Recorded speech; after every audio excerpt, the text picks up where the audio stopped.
Hello and what is up? It's your boy real_Joshua. The Pasadena OPTCG finals have just wrapped up a couple hours ago. I was actually at the tournament yesterday. It was my very first regionals ever, and I was there live and in person. And I wanted to debrief my experience, talks about a little bit about what I learned. First of all, shouts out to everyone there. There was some really awesome people that I got to meet. Oh yeah, also shouts out to Kek Filet. Thanks for welcoming me into this competitive scene. It was kind of madness when I got there. Kek Filet really helped me out, just showed me around where everything was, made things a lot less confusing. So great dude. Subscribe to Kek Filet's channel. Just to start things off here, I came in 120th place out of 1012 place. So that actually did get me an extra Dawn card as well as some Dawn sleeves. So you get a special Gear 5 Luffy Dawn if you come in top 50%, and then you get an extra one of those if you come in like top 128. So I made the cutoff for that. So I made some sort of cutoff, right? That was like more than the bottom cutoff. So I was excited about that. It's like top 12% approximately. I take those, dude. I went 7-3. I played as RP Law. I ended up winning against every deck that was not black. My 3 losses were 2 to Moria and 1 to Lucci, and I was able to win a game versus Moria and 1 game versus Lucci. So I went 1-1 against Lucci and then 1-2 against Moria.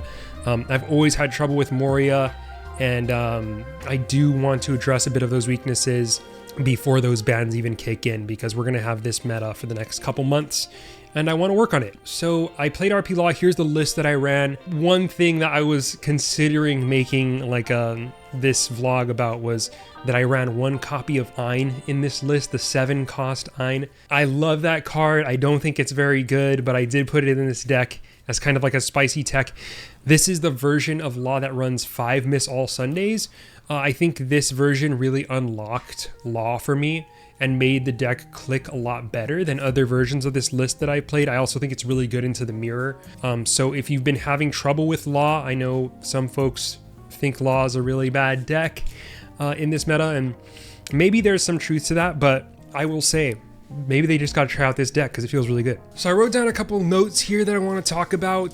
This is just my experience, and I would love to hear your guys' thoughts on this stuff. I'm not trying to be controversial or anything. I don't think anything that I'm going to say is too controversial, but I'm curious to know what you think about this. So first thing I want to say is that playing competitively this game is like an entirely different experience for me. And it's been really neat because my experience with this game has been interesting. You meet all kinds of different people. Some shops you go to, everybody's chill. They're all playing these wild decks that you've never seen before and that are totally off meta. And then they kick your ass with them because maybe they have a really good matchup into your deck despite not being very popular. And it's just a fun experience for that reason. Or then you'll go to other locals that are like really try-hardy and everybody's playing these like meta decks and stuff like that. But this was like, it was interesting because it felt like a mix of the two. It felt like just a celebration of the game. Everybody there was just like super stoked to be there, happy to be playing One Piece card game, and just huge fans of the game. So even no matter like how people did, it was just really cool to be around everyone, and you just walk around and people are talking about like, yeah, he swung 7k 4 times, or like he played 3 8-cost Katakuris in a row. You're just hearing people tell stories about their games, and it's just like, damn, this is like what I love about this community, and just like we all love this game. So, and that's why we're there. So it's just cool to be able to connect over that. And I also like, there's just a really wide variety of people, and I loved that about it. But there was this like really neat spirit of competition that was just flowing through the whole thing. And I've never been a super competitive person. If I want to be the best, it's so that I can have the experience of like improving, not so that I can like be better than other people. But it was cool because it felt like that was totally accommodated here. It didn't feel like everyone was like super just wanting to like stomp you down and like beat your ass, you know? But there are some people who take the game very seriously on the other hand.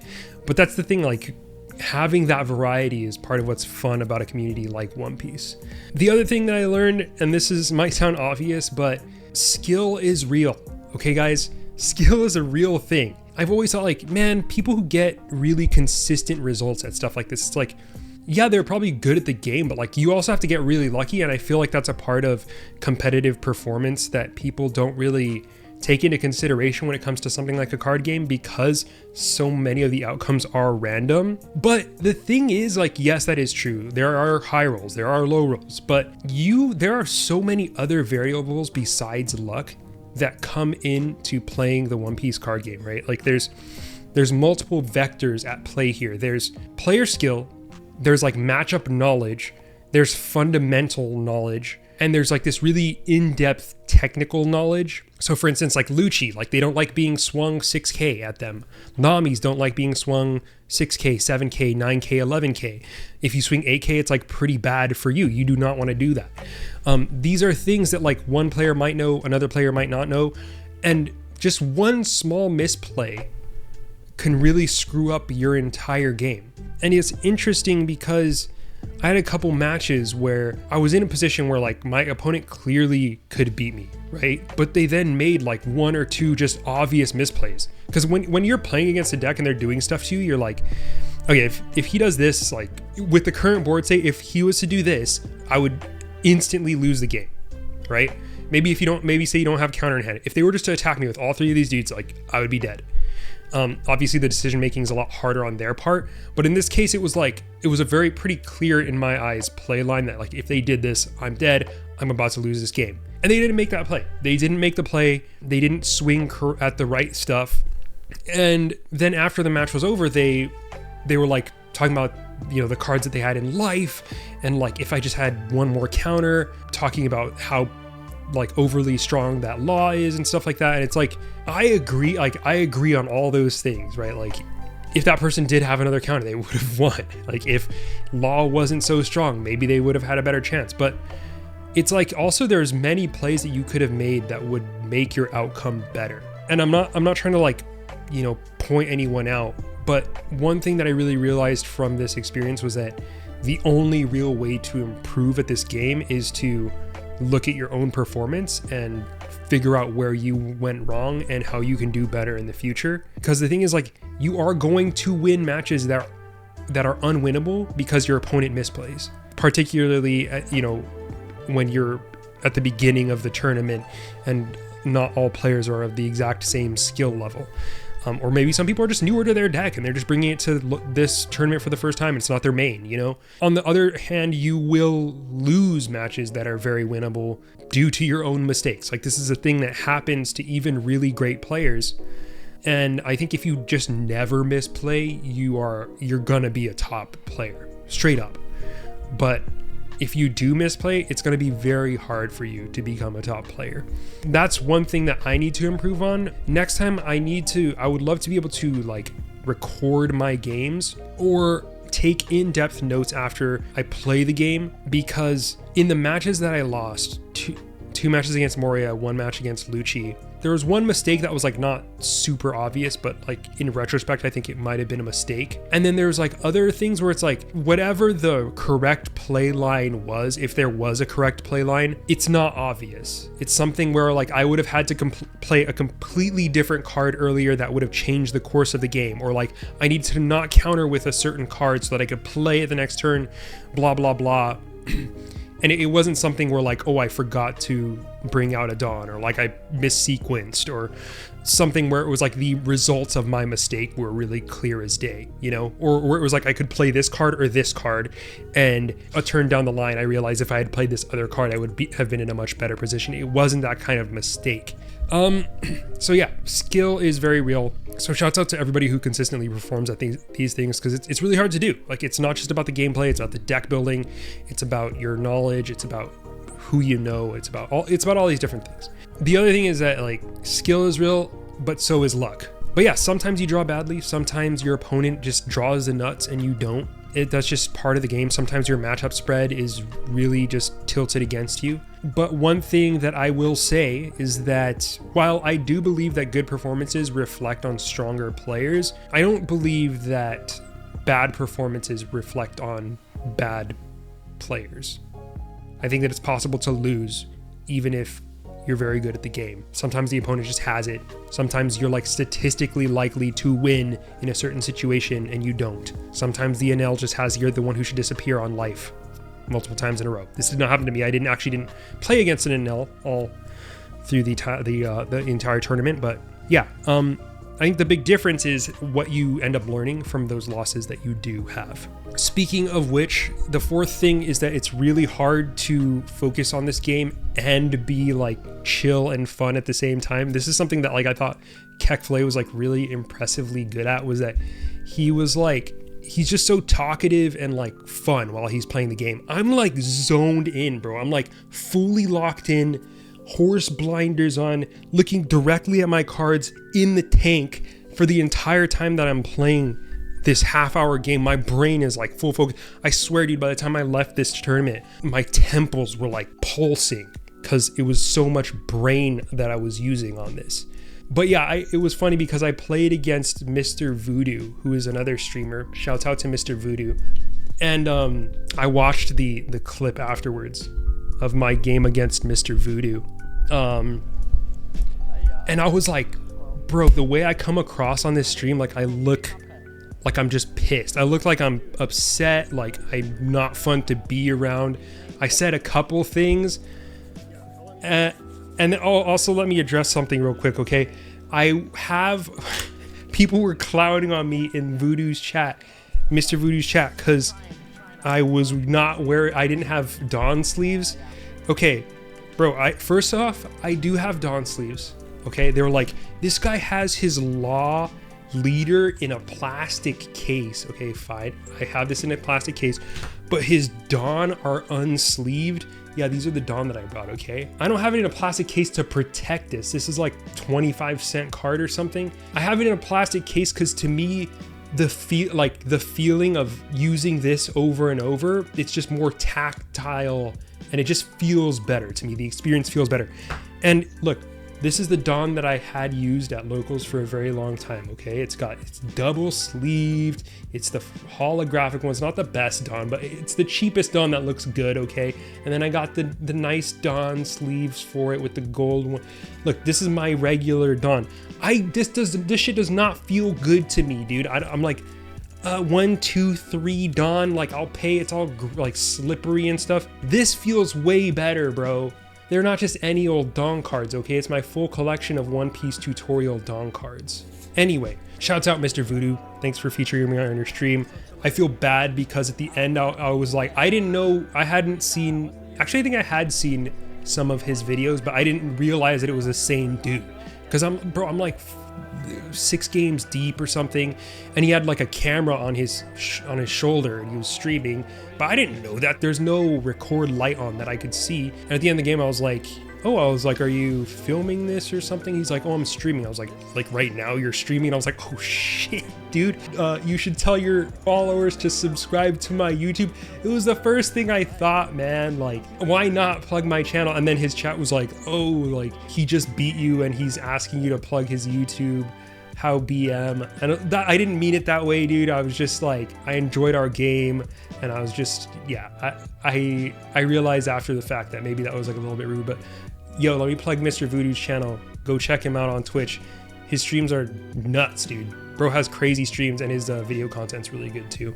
So check out Mr. Vudoo. The last couple things I want to talk about, maybe the controversial hot take part of this, but I feel like there's multiple people who would agree, and I'm curious to hear what y'all have to say about this in the comments / chat. But there is a huge knowledge gap in this game. I'm gonna start this by talking about a card, right? Zoro Juro. I don't know if y'all know this card, Zoro Juro. It's a 3 cost 4K purple card that when you attack at 3 or less life, it brings out an active Dawn. It's really popular in RP Law, and my list was running this card for a while. The thing is, and maybe you guys have had this experience in the past with other cards, but I've heard people say like 6 different things about this card. All people who are like very good at Law. And some people will say if you put down a Zoro when you have 3 Dawn, a Zoro Juro, the opponent is not going to want to swing into you because they bring you down to 3 life. You can just use the effect and you just get a free Dawn, a free ramp. I've also heard other people, and this is my opinion as well, is that like in the mirror, aren't you just trying to aggro each other down? Like, why would you not swing just to stop a Zoro Juro? I don't know. I feel like that's a more significant disadvantage. But I've heard multiple people say different things on this exact topic. And then I've heard some people say that Zoro Juro as a card sucks, which is my opinion, actually. I don't run any Zoro Juros anymore. I also saw Nikki Goldman, a popular / very skilled player of this game. He said that about Zoro Juro, and I was like, I feel validated because I have the same opinion about the card, because that shit is dying to black immediately. The point I'm trying to make here is that I often experience this thing where two very knowledgeable people will say the exact opposite thing as one another, and they will say that exact opposite thing with complete 100% conviction that like this is how you're supposed to play. A lot of the time, the general knowledge about meta decisions and like going first or second and like what the most viable game plan is, it's not centralized the way that it is in other games, right?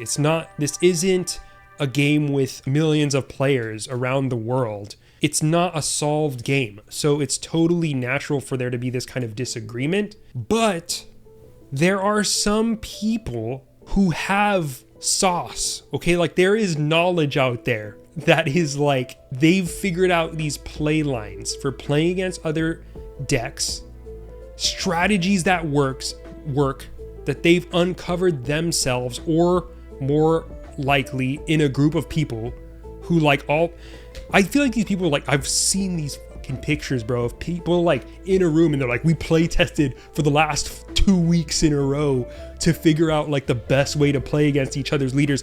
And they literally like play each other with 2 leaders. And then they're like, okay, if you swung this to me on this turn, that would have been really hard for me to deal with. So they're like literally playing each other and like figuring this stuff out and just mining knowledge in silence. And that's why you see these builds that top these freaking events, and you're like, I've never seen this, like in the recent Latin America ones, where it's like, now we're running Zoro Juro again, I guess, and they're like, yeah, it's really good at dealing with black. It's like, now that's out in the open and we know that Zoro is back. Sorry, did I say Zoro Juro? Rush Zoro is back on the menu and people love this card again. Now it's back in the RP law sauce, dude. But like, that's not information that they're widely sharing, right? So it makes me question, like, where is this information? Okay, who is cooking this stuff up?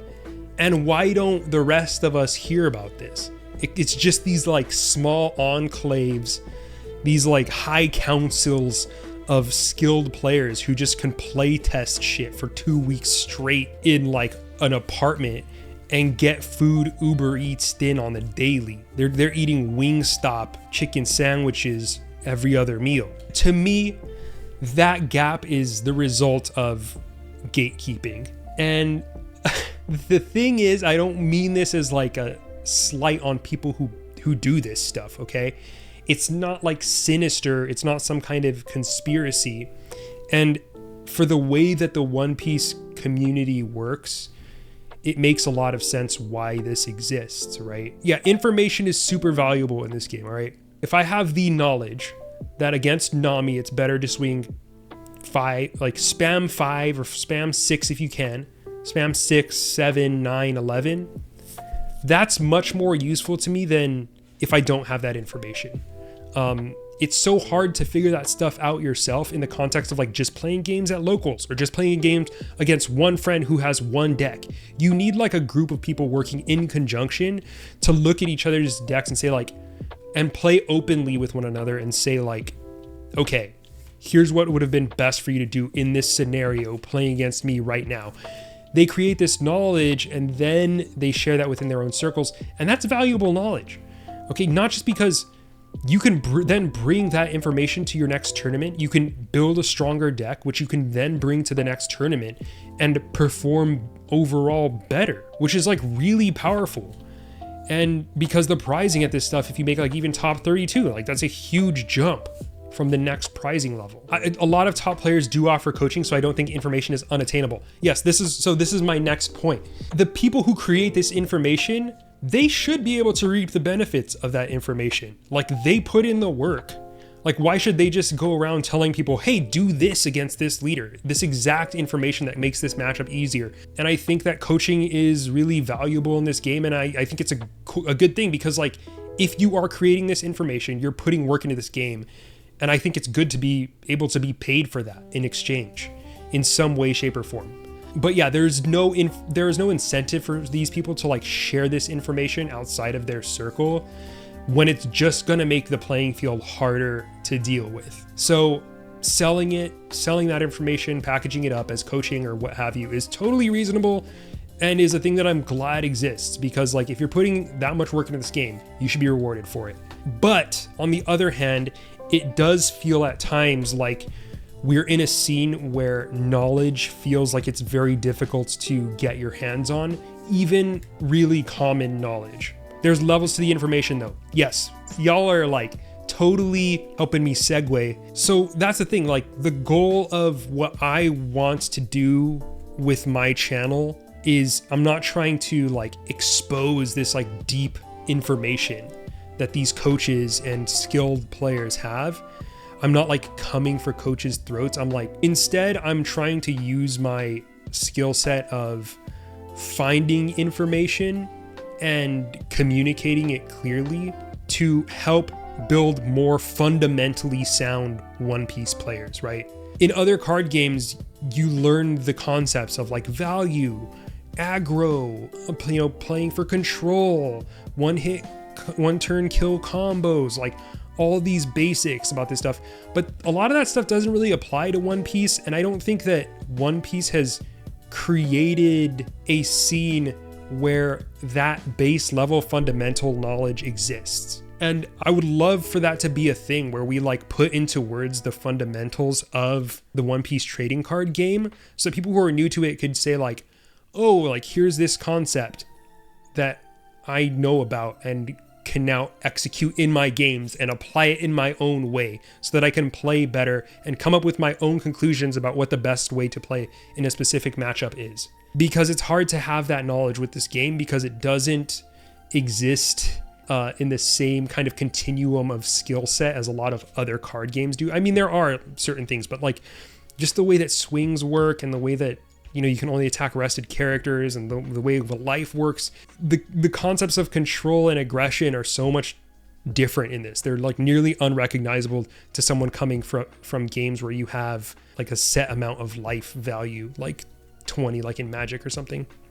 I would love to do a series on fundamentals of One Piece and put that into words, because like I've seen so many people talk about stuff that in like different ways. Like I've heard people talk about pressure, but it's like there's some good videos out there about the concept of pressure, but I'm like, I feel like we still need more. We need more videos about the concept of pressure in this game and what that means, because it's such a nebulous concept.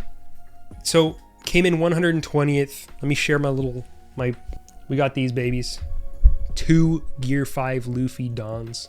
But yeah, we got these babies. Ugh, the glare. Oh yeah. We got the Monkey D Luffy, the Law 1 cost Warlord, and the Sabo promo. And the Luffy promo regionals one. I also got these. If I had lost one more game, I wouldn't have gotten these two. These are Dawn sleeves. Special Dawn sleeves, dude. Straight from Bandai. 120th place, dude. You lose 3 games and you come in 120th place. But when there's 1,000 people in the room, it feels pretty good. My first freaking regional, my first physical card game, bro. Let's go. You too can come in 120th place in your first regional if you follow my advice on the basics of One Piece. But I also, the other thing, I made some plays, bro, where I was just thinking. I was thinking and I made some unintuitive plays in my mind where I was like, is this crazy for me to do this move? Maybe I should do this though. I feel like next turn he's gonna do this and this will put him in a way worse spot. And I did it and like, it worked. But yeah, thanks to everyone who came out. Thanks to everyone who said hi over at regionals. It's a great experience. Very curious to hear what you all have to say about the information economy in One Piece, what you think are possible solutions, and what kind of content you would like to see that would help to develop this kind of like fundamental knowledge of One Piece on the internet that I could potentially address with my videos, because that's what I want to do, man. I want to make like videos on the basics that are helpful to people, just so that you could just like play more interesting games, man. Just have the baseline understanding of the game be better, because it's fun. It's fun that way. Although I don't want to lose games that I have to lose, I would like to get a couple more free dubs. If you have an open high council of dudes who just like lock themselves in a room for a week and test stuff, let me know. I would love to join the clique. I would love to be in on this knowledge and build decks with y'all, because I want to top, dude. This event got me like low-key competitive play pilled. It was fun. I want to grind and do better in the next one, man. And if I don't do well in the next one, you'll still hear from me, because I'm going to be talking about what I could have done better. And this time what I could have done better is I could have recorded my games better. I could have written them down better so that I could like actually understand what I did wrong and maybe show it to a coach or something. But yeah, thanks so much for watching. Check out my Twitter at HiThereJosh. Check out my YouTube. If you're watching this on YouTube, check out my Twitch, real_Joshua. And shouts out to everyone I met at the event. Again, shouts out Mr. Vudoo. Sorry for plugging myself after being you. And shouts out to Kek Filet.